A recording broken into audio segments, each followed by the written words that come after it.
Nandyal news 9 కి స్వాగతం. బులెటిన్ల ముందుగా హెడ్లైన్స్ చూద్దాం. నంద్యాలలో బొమ్మల సత్రం బాలయూత్ గణేష్ ఆధ్వర్యంలో ఎప్పుడూ లేని విధంగా కాంతారా సినిమాలను కల్పించిన ఏలూరు ఖాళీ వేషాలు, అంగరంగ వైభవంగా పండుగ వాతావరణం.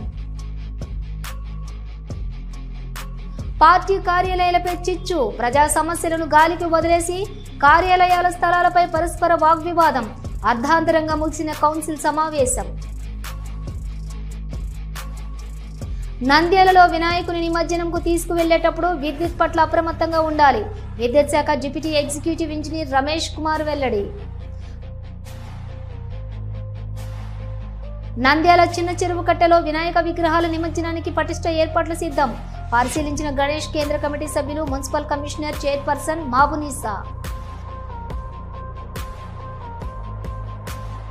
నంద్యాల జిల్లాలోని బార్ లైసెన్సులకు లక్కీ డిప్ ద్వారా ఎంపిక.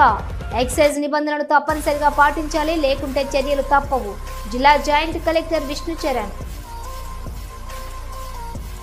నంద్యాల సమాచార శాఖలో 32 సంవత్సరాల సుదీర్ఘ కాలం పాటు పనిచేసిన ఫోటోగ్రాఫర్ కె ఆంజనేయులు, వారి సేవలు మరవలేనివని జిల్లా కలెక్టర్ జి రాజకుమారి.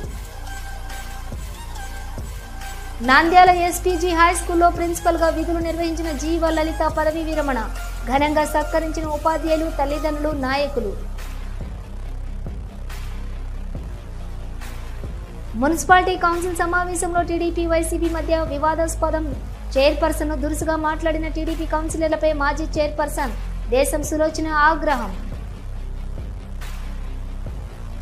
నంద్యాల విద్యుత్ శాఖ కార్యాలయంలో వినాయకునికి ప్రత్యేక పూజలు నిర్వహించిన డాక్టర్ రామకృష్ణారెడ్డి. నిమజ్జనం రోజు విద్యుత్ పట్ల అప్రమత్తంగా ఉండాలి.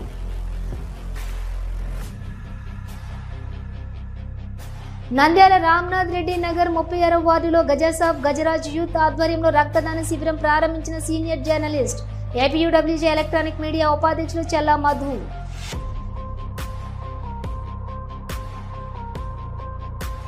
హలో, నంద్యాల న్యూస్ 10 మీ చుట్టూ జరిగే సంఘటనల్ని మా దృష్టికి తీసుకురావాలి అనుకుంటున్నారా?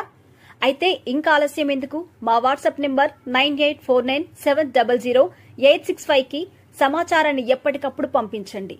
మా నంద్యాల న్యూస్ 10 ద్వారా మీ సమస్య పరిష్కరించుకోవడానికి ముందడుగు వేయండి.